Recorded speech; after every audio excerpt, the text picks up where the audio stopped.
Waiting for it to go. Hey everybody, welcome back to The Nexus, where we spotlight our favorite local businesses. Today I've got a very special guest.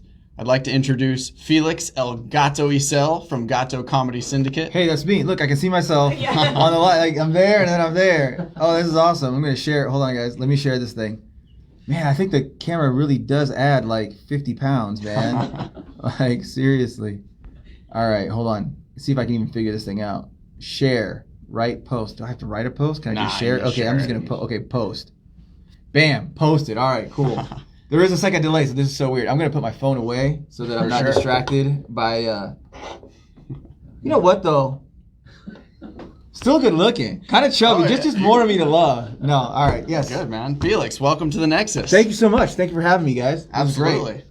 Appreciate you reaching out. Yeah, for sure. No, this is a really cool thing. I saw you guys had my homeboy Chad Klein on here last week. Yeah. Shout out to Chad. We'll tag him. Yeah, for sure. And so I was like, man, what are they up to? So it was really cool. And then, of course, thanks for coming to the shows and whatnot. Absolutely. Right. Yeah, looking forward to the next one in April. And I'm going to hit up all you guys, too. You guys can't see it on camera, but behind there's a production team. So I'm putting you down for at least two. So that's 4. That's 6. We got another one. And we got another one. All right, fantastic. Sure. Right. Might be a good team building exercise. Right on. So tell us a little bit about yourself. What's something that you're thankful for these days? Get the ball rolling. All right, yeah, to get the ball rolling, I think not to be too existential on it, but I'm thankful that feel free, man. Yeah, that what we had been calling the new normal is sort of going away. I don't know if we're ever going to go back to whatever it was in 2019, right? And prior, but I really hated that 2020 new normal thing. So it seems like we're connecting them more as human beings, getting out of the house a little bit more, getting some fresh air. Public confidence is going up, and I don't want to get into the politics side of it or anything like that, but, whether just the fact that we're communicating and interacting as human beings, right now we've got this screen between us, but I really hope you guys come out to the shows and then there won't be a screen between us. We're, of course, going to maintain everything that we can to keep everyone safe. But that's what I'm thankful for, sort of return to humanism. Absolutely. Yeah. No, I agree, man. We're missing the human connection. We really got to get back to basics. For sure. Definitely agree. So how did you get involved with comedy? Tell us a little bit about your background, your history. Yeah. So, okay. Well, background in history, I think I've always been a performer. Okay. But I prefer melodramas. Oh, so, really? Yeah, interesting. Give me like something that, really pulls at my heartstrings, something that makes me feel. I love Greek tragedies. There's in the sort of hoity-toity world, it's Shakespearean versus Greek when it comes to tragedy. Right. And to me, the Greek tragedies are the ones that you're just, and that makes me feel something. Right. So I guess the opposite of that, the antithesis is comedy, right? Tragedy and comedy. So I don't know if my life is a comedy or a tragedy. We'll find out at the end. But I was likewise, right, for all of us. I was dared. Really? Yeah, because of like my performance background, and I'm kind of a high energy guy. So I was dared to do this stand-up comedy competition, and there was 20 comedians. This is in late 2018, from Omaha to Kansas City. I'd never done it. I stepped on stage. Cool. So we went for it. I got 3rd place. It was kind of cool, and I kind of just first time 3rd place. First time 3rd place, right? No big deal. No big deal. And I kind of just let it go. I didn't think too much of it, then. And then, like, that winter, I spent time down to visit my family in Mexico, and then I got this email from that club that I did it at. It was here in Lincoln. They're not I think they went out of business now, but they're like, hey, man, would you come up and do open mics, and in exchange, we'll give you tickets and drinks to our shows. That's a win-win right there. So I was like, all right, cool. So I started doing the open mics, and then I sort of got, like, this little following happening. And that was kind of weird. And the thing is, I don't even think I'm that funny. So I have to object there. You're pretty good. Well, thank you. So and then I got like my break, I guess, to be like an MC at a show, and this is in now May of 2019. So I did that. There was great reviews for it. Someone had reached out and said, I have a friend who lives out in Central City, which I've never heard of Central City, Nebraska. It's like Grand Island, I guess. They go, got a friend that lives out there. They own a bar. Would you go out and do comedy? And I was like, well, sure, if the price is right, so we worked out the money, and then I grabbed a couple of guys, and huge shout out, we're talking about shout outs and stuff, like to Dom, my brother Dom, he was there from Jump Street. So he went there, he was like, boom, he went out and helped out, right? And then he hadn't done stand-up comedy either. But we went out, we packed this house out in Central City. I guess they're like, hey, something's happening. That thing happened. It was great. Then it got some momentum back here in Lincoln. And then I got with Ryan Rosenthal from Rosie's Restaurant. Another shout out. Another you gotta shout make out. a list of all these. You know what? Because no one does it on their own. That's the true. thing. Absolutely. Right? The myth of the self-made man is a complete myth. Right? We all need each other. And so I got with Ryan and at Rosie's, and he was like, you know what, man? I've got this thing, this harvester room. It's in the back. So then I had a crack team. We converted it into a comedy club atmosphere. Nice. Packed that room twice. It was great. We were getting ready for 2020, and then the Rona. Yeah. So the rest is history. The rest is history. Yeah. And then when things started to sort of open back up again with social distancing and you know, and DHMs or whatever, some guys that I had met were doing an open mic at Romology. Shout out. Another shout out, Romology, right? Jay Donaldson, great guy. Great spot. So I show up just to support, and I'm just going to hang out in the crowd and just be in the crowd because I got my own thing going. They're doing their thing. And the guys are like, dude, do you want to, you know, come on stage? I'm like, well, after everybody else goes, then I'll go up. Okay. So go up, and I had nothing prepared, so I just get up there, talk smack for 10 minutes about car washes and I don't know what else. But by the end of it, I just know I had that whole bar singing Living on a Prayer by Bon Jovi. Wow. Yeah, we had the whole bar going. Jay comes up to me. He's like, hey, man, I got to book you. And I had this other deal going on. And I was like, well, I don't know if you can afford me. I'm not trying to be arrogant. Because I sort of went from this role of just a performer to a producer. Okay. Right. Transition, for sure. It was a big transition. It was a big jump. The money's a lot different. The stress level, the workload is a lot different. Absolutely. But again, big ups to Jay. He stepped up. And again, I give a lot of props to Ryan at Rosie's because they opened that door for me to be a producer. So without that, I wouldn't have been a producer, promoter, and making shows happen. So seriously, guys. And the food at Rosie's is absolutely bomb.com.net.biz.gov.org.edu. I like that. It's all of them, man. .tv. For sure. Yeah. So again, I can't thank Rosie's enough. But yeah, Jay stepped up. Romology is a fantastic venue. Absolutely. Jay's been very accommodating. I mean, he's set up lights, sound, you know, just for this awesome comedy show. And man, no one can do it alone. So I give a lot of props to my brother Dom because he was there when I didn't know what I was doing. You know, I've got this great guy, Doc Peterson. He's now on board with my team. And so we're taking it to the next level. And, you know, what's really cool is that from the business side of it, we've established a culture and gosh, if I can pat myself on the back a little bit, but it's a culture of excellence. Go ahead. So everything we do is as professionals. Right. So we've established that we're going to be, first of all, it was going to be the best comedy experience in Lincoln. And now we're the best comedy experience in the region. And by experiences, when the audience member walks in, they already get taken to another place, right? We're not settling for the fact that we live in a city of only 300,000 people. We want to give this, you know, a very cosmopolitan, metropolitan feel. I like that. So they walk in, the lighting structure is different. There's a whole vibe there that happens. Agreed. You know? And again, another big shout out to Romology because the staff, I mean, they're on top of their game. You know, they're doing their stuff. And so we created this thing. We've got the best room in the region. You know, we've created this culture where not only us as an organization now, going from a performer to a whole like crackpot team. Right. It's that standard of excellence. We're going to sell out every show. And we do. And it's a culture. So, and what's great is that culture isn't just within us. It's also gone to our audience. Our audience knows that they got to get their tickets early. Right. This isn't something that we do every week or something like that. It's not a run-of-the-mill thing. It's an event. For sure. And we create that, but we want people that are going to say, gosh, we worked our butt off. We want to be entertained.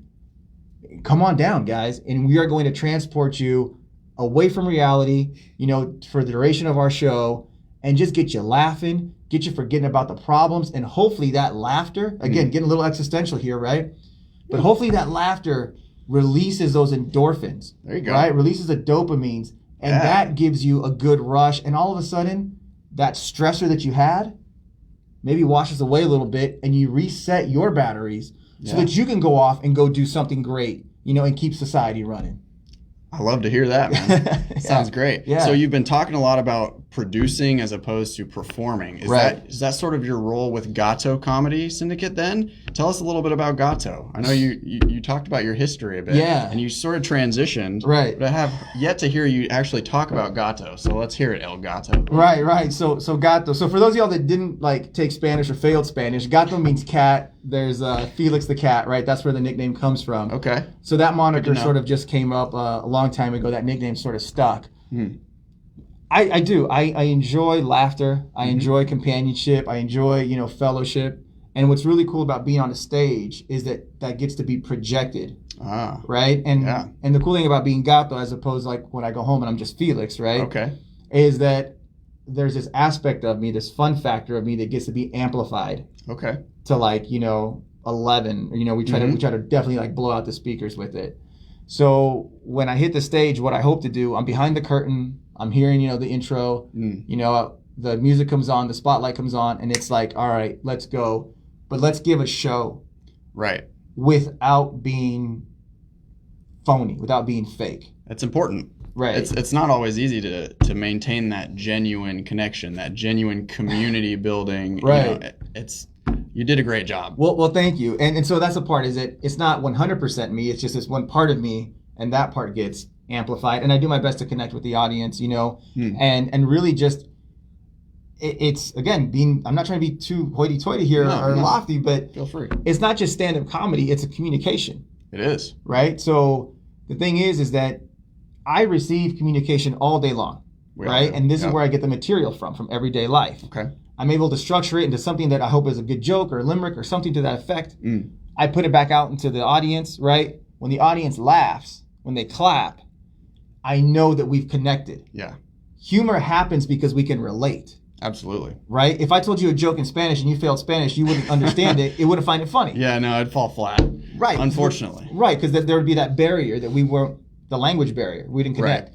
So if we don't have if we have a reality barrier, it's not going to be funny, right? So when I hear the laughter, I know that I have crossed that reality barrier, or that we're on a reality bridge, so to speak. And all of us are metaphorical here. Yeah, and so you see, like, I'm not even funny, man. I'm like this like philosophical like guy that takes himself too serious. Really funny, honestly. Take my word for it. So I'm hearing a lot of genuine, specific, character-based persona kind of experience, community. Is that what sets you apart from your competition? I mean, is there much competition in Lincoln as far as comedy experiences go? So I think when I got into it, there was, and that's just because, and then Rona has affected different venues and different things, right? Now, as far as competitions go, or as our competitors go, I think we're in a different class. Okay. And that's not to make a knock on anybody that, they do their shows for $5 or whatever. And that's great. That's a market for that. We have a higher ticket price, and we have a different type of experience, right? And I think ours is based on the experience from when you hit the door, as you come in, until you leave. There happens to be a comedy show there as well, but it's a full-on experience, right? And we also try to do that with the media that we put out, with the interactions that we have via social media. Right. We want folks to really be part of it. So it's called Gato Comedy Syndicate. The word syndicate means network, and that's not a limit to like my team or companies that I work with. That's also the audience. And network means connectivity. Absolutely. So I don't know. I don't know if anyone else that's doing something like we're doing here in town, or maybe even in the next town up north that has like the hockey team that isn't as cool as ours. So no shade. No. So yeah, I don't know. But there's definitely, I know that there's other cats out there doing stuff, and that's great because it's providing stages for comedians to go and cut their teeth on. And local comedians too. So we definitely invite a lot local comedians to like reach out to us. We're getting regional and national acts to come in as well. That's awesome. Yeah. Yeah. Really looking forward to this next show. Tell us about it. April 3rd, April 4th? So it's the first weekend of every other month. So we're having in April, right? April 2nd and 3rd. It's called April Fooling Around. We got this great headliner, Freddie G. He's coming up from Texas. Oh, wow. Yeah, and then Mr. Z, he's a guy that's regional. He's going to come down. along with Arneezy, and then Doc Peterson's going to help open up the show. Oh, Doc's coming back again? Doc's coming back again. I'm going to be hosting it. So I really enjoy the hosting aspect of it. Okay. That's a lot of fun. There will be an end of the year show. And as the show gets on and it gets bigger and bigger, there's always going to be a time where like eventually I'm going to have to like get away from the hosting role and then actually just drop like a full complete set. Right. Yeah. Yeah, but if it's more fun for you to sort of organize and produce and direct the flow of energy, I mean, it's kind of a win-win. You know, you get the best of both worlds. You also get to play leader. You get to direct the crowd, but then also take a step back and let your... Big time. No, I'm in a really good spot because I get to come out, have fun with the crowd, and then I get to sit back and watch a show. Yeah. You know what I mean? Yeah, you're just part of the audience. Hold on, I'm trying to watch myself. This guy's so popular, we can't even nail him down. No, so yeah, I get to be part of the audience and kick back and watch the show. But, you know, it's also kind of weird because then I'm looking for adjustments and how can we make the experience better. Well, it's never going to be perfect, but the fun part is you get to subtly tweak and nudge and make it what you envision. You know, you're bringing your vision to reality. It is. It's totally cool. It is very much a metropolitan feel that we've got going on. So I really do appreciate it. And more than anything, when someone comes up at the end of the show and says, you know what, it was great. I got to forget about life for a while. Oh, yeah. You know, that's the stuff that I carry with me. And it's priceless. You can't truly put a price on that, man. And then to kick back and see other comedians get a lot of love. Yep. You know, and we put them on a stage like none other. I mean, you know, they come out from behind a curtain. There's a big spotlight. You know, it's not just, hey, we're posted up on the side. No. Right. We do a big whole intro music production. It's a blast. For sure. Yeah. No, I had never been to Romology, and I went out to the last show. It was a hell of an experience, I got to say. So how about some further shout outs? Any names that you haven't mentioned that you'd really love to get some love? You know, I'm not going to mention any names, but I will give a quick shout out to everyone that like said, you're not experienced enough to be on our stage. You need more stage time. We don't know who you are. I see. Yeah. And so because of them, because of everyone that said, you're not good enough, I don't know who you are, this is our little club and you can't come and play. Haters, man. Yeah. Well, and I created this. Right. And now, so I went from being a nobody that nobody even wanted to like, let play on their playground, right? So I'm like, hey guys, I got a basketball. They're like, you can't ball in our court. Hate that. Right. So now we're the baddest ballers around. You know what I mean? So and more so than anything, so that's always kind of fun to kind of throw it back in the face of those that doubted you. But if this has reached to anyone that has ever felt doubted, right? Dude, keep punching. Yeah. You know, I'm 43 years old. You know what I mean? And so, like, I should be definitely, like, set in a rut and in a way or something or other. Yeah.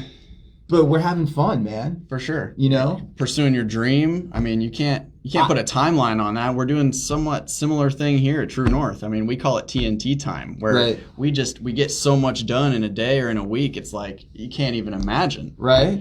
So yeah, and then off camera, I can't wait to like talk with all y'all because, you know, I think that right now, Gato Comedy Syndicate is at the next plateau. So I call it like the new zero. Okay. Right? When I went to this first competition, that was my zero. I had no idea what to do. And then Central City. Well, then something like that became my zero. Like leveling up. Right. And then, you know, what we did at Rosie's, that was like my new zero. And now what we're doing at Romology, but I can't take it like, wow, I'm way up here. This has to be like, where do I build from here? Going on. So I think we're at this place now where we need to expand even more. You know, so can't stop, won't stop, man. Yeah, right. So I'm really excited to get with a marketing team. Yeah. And talk some ideas and talk some synergy, of course. One big thing too is I also want to have Gato Comedy Syndicate definitely have a non-profit outreach. Okay. You know, we want to be able to like give back. Yeah. In some way, shape, or form. You know what I mean? And especially to the local community, you know? So we did a fundraiser. We donated to Bubba's Closet. Oh. I think the backpack program through LPS, you know, because no one should go hungry. I think that's a noble cause that we're going to look into. And so, yeah, if there's any nonprofits that are looking at this, like, please reach out. Let's communicate. Let's synergize. Absolutely. Let's have good feelings all around. I hear that, man. Yeah, man. I hear that. Well, how about a final message for our audience? I know you talked about don't let the haters get you down, community support. Yeah. No man is an island. We're all in this together. For sure. Final message for our audience, Felix. go to Gato Comedy Syndicate. Do the search on Facebook, right? You will find links to the tickets. Yes, guys, sir. we only have, I think, there's like 80 tickets left. And by the time I get done with these guys, because I'm always hustling, right? We're going to have about maybe 50. So we're going to sell out our show, but come on down. Check out all those places that, that helped me out along the way. So check out Romology, check out Rosie's, go check out Doc Peterson. He's a chiropractor here. Yeah.